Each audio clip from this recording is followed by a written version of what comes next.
So I'm at the IR station. I've brought my KBr kit and my Trimyristin and my little micro spatula with me. And in the desiccator here, there's some ground and oven-dried potassium bromide. So in the KBr kit is an agate mortar and pestle that we're going to use to mix our sample with the KBr.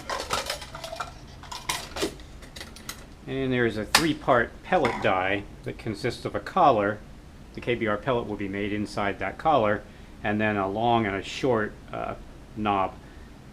Right, so we're going to put the collar on top of the short knob, which will create a well. That's where our compound will go.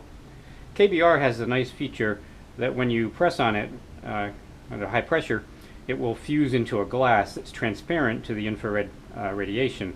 So we're going to be able to pass our infrared beam through the glassy kind of transparent window made from KBr with our compound suspended in it, and that way it'll pass through our compound. Right. Eventually what we'll do is put this knob in here so that we've got the two pieces pressing tight against each other, and there'll be a fused die, like a little KBr pellet between those two. So we want to mix our compound with KBr, and we need just a little bit. You want about a 2% solution, so we just want a couple of milligrams. It's maybe like 3 grains of salt, or maybe 1 grain of rice. Very little compound. If you use too much compound, then it'll prevent the KBr from fusing properly. And we're going to smear that around. We're going to grind that up so it's nice and fine, and it'll stick to the agate mortar and pestle. You kind of know you're done when you can flip it upside down and nothing comes out, right? So we've got it fused to the mortar and fused to the pestle. And then take one of these scoops that's specially designed to hold about 100 milligrams of KBr, and we've got our nice oven-dried KBr. And we're just going to take 1 scoop full of that.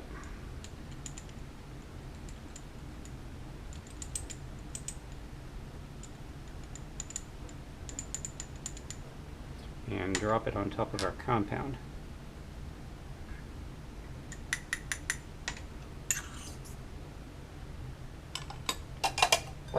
Important to put the lid back on right away so that stuff stays dry, especially on a really humid day like today when they don't have the air handling system working properly.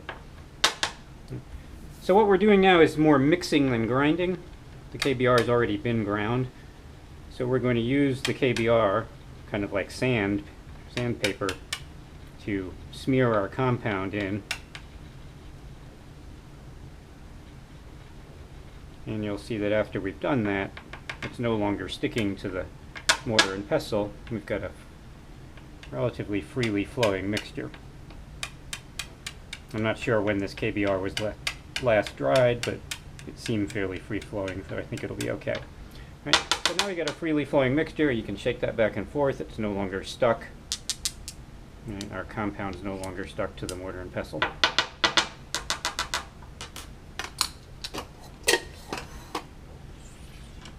We want to transfer about half of this mixture, and the important thing is to get the layer in there to be uniform and to get it so that it's completely covering the metal, because if we allow holes at the edges, then it won't fuse properly and the pellet will fall out. So about half the mixture roughly is usually about the right amount.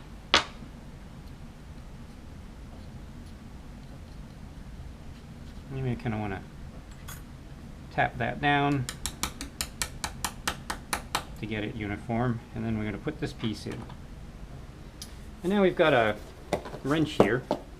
The pellet die is going to go in there to allow us to apply sufficient pressure. So I'm going to open that up, and then the important thing is not to let this come apart as we insert it in there,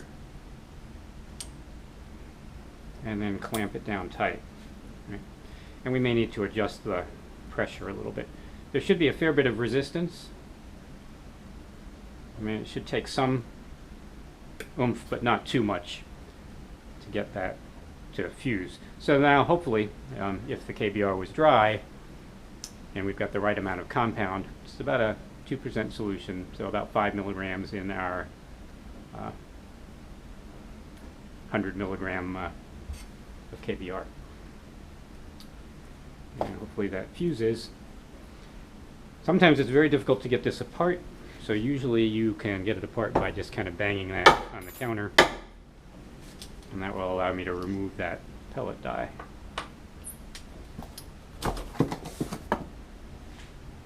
Take the end out first, and then what I should have is a pellet that should be relatively transparent. This one's a little opaque. I think that is probably an indication that the KBr was not particularly dry, since it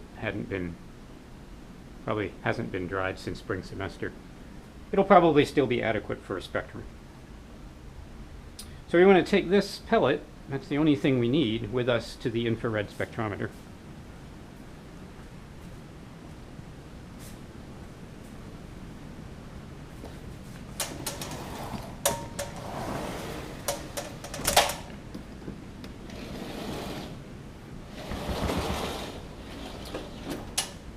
And we've got 4 of these instruments.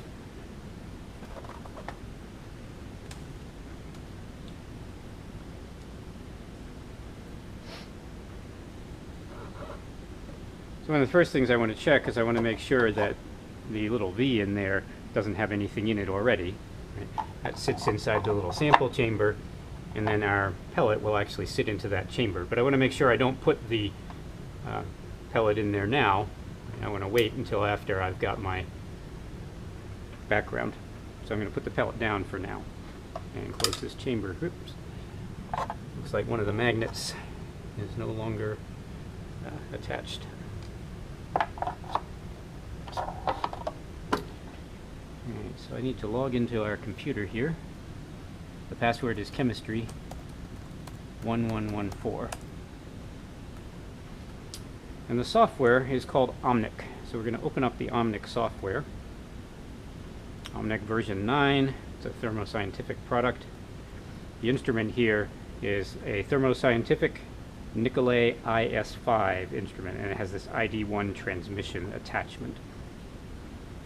And the software, if we find out about the software, right, under help about Omnic, it's Omnic version 9.1. So the first thing we want to do is check in the experiment setup and make sure we have the right experiment. IS5 standard should be right unless somebody modified it. It's going to take 4 scans at a resolution of 4 reciprocal centimeters, so peaks that are closer to one another than 4 reciprocal centimeters will not resolve. We're in percent transmittance, and it says this is the default experiment file, so we got the right file. Now we're going to collect a background. And it says, please prepare to collect the background spectrum, and that's code for take your sample out of the chamber, you idiot. So we're going to OK that, since we know there's no sample in there. It's going to take our 4 scans here, and it's going to give us something that says single beam on the left, and the background spectrum. This is water. The big peak in here is carbon dioxide from the atmosphere. This is also due to water. And then there's always a little bit of hydrocarbon in the atmosphere. This is the hydrocarbon region, just shy of 3,000. So this is the shape. That's what the background should look like. And I can close that. I don't need that file because it's stored in the memory. So now I'm ready to collect sample. I'm going to click collect sample. It's going to ask me for a spectrum title. And in this case, what you would do is put in your lot number, DCL. I'm on notebook 10. Let's say I was on page 42. And this is the second compound on page 42, so it would be 42B. And then I'd put a -1. What this tells me is that's the first spectrum I've taken on the second compound isolated on page 42 of my 10th notebook. So this allows me to tell exactly what it was that I was taking a spectrum of. And now it says, please prepare to collect the sample spectrum, and what that means is put the sample in. So we're going to set this sample into the V, and you'll see that the pellet is visible through the V. so the IR beam will go through. There's a red laser in there. That is, of course, not the actual infrared beam, but it gives you an idea that it's centered. So we're going to OK that. It's going to collect our 4 scans. Tells me my background age was taken a minute ago, so it's a recent background. And here we have a spectrum of trimyristin. Before I forget, I'm going to take my sample back out of there, because it's considered poor form to leave your sample in the chamber when you leave. So this looks decent. Things are wet, right? This is a hydroxide peak from water. The water probably came from the KBr because it hadn't been dried recently, and we're going to get rid of that when we do the processing of this spectrum in the computer lab. Right? I happen to know that this is the carbon-oxygen double bond stretch for an ester. This here is a CH2 scissoring vibration. We have a lot of CH2 groups, and this peak here, that 720-ish, comes when you have 4 or more CH2 groups in a row. So this is consistent with trimyristin. I want to save it, so I'm going to go to File, and I'm going to Save As, and I'm going to migrate to my folder. So on the Chem Student drive, under Data, I have a folder, and I don't want to retype the file name, so I'm just going to set the file name to the title, so it'll say DCL-10-42B-1, and I'm actually going to create a new folder in here that says 2020 Fall Lab, and I will save that data. So that's saving it as a .spa file, a spectral acquisition, which is what I'll need in order to open it in the computer lab and do the correction of the baseline. You'll see that the percent transmittance is only about 12-13% here, right? It's absorbing a lot of light, and it's absorbing more light on this high energy end than it is on this low energy end, because the higher energy wavelengths of light scatter more when you have an opaque pellet. You'll see that I have almost 0% transmittance, so I've got a good concentration of sample here, but over here I got 40% transmittance, right? And over here I only have about 13. I know that all of this is actually baseline, so I will be correcting the baseline so that I don't get that slant. And then I'm going to want to upload this, so I will go to Print. Qt PDF Writer is the printer that we need, and it's going to ask me where I want to save that PDF file. Right now it's pointing to the Ohio Soybean Council folder, but I'm going to scroll to my folder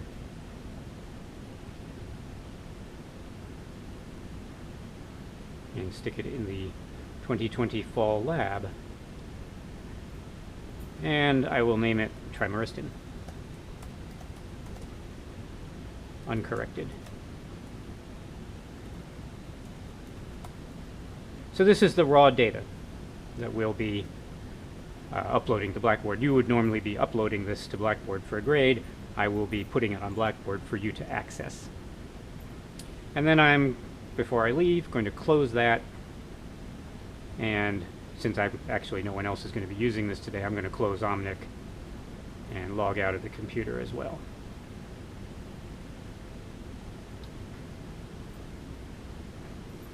Normally you would leave the computer logged into Omnic for the next person to use. So that's all there is to taking KBr spectrum.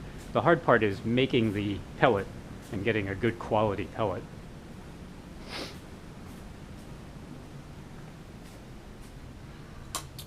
There's a scrubbing brush that lives back here that's got a point in it for kind of poking that KBr pellet out. And you just want to clean it with water. There's no aerator in this hood.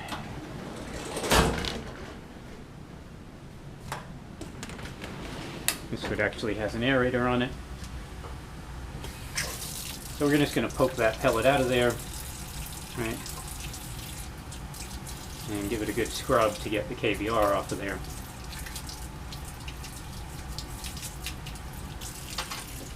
And I'm going to do the same with these other two pieces.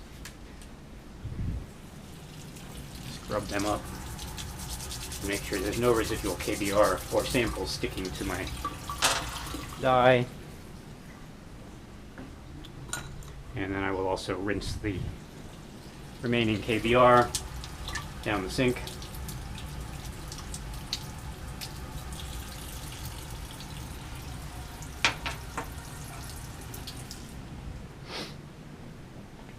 And clean my spatula.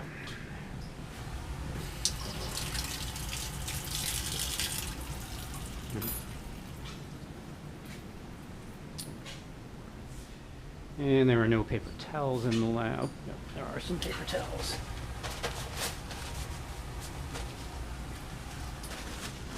It's important that this stuff be dry before you put it back in the kit. So I'm going to set these things here and let them dry.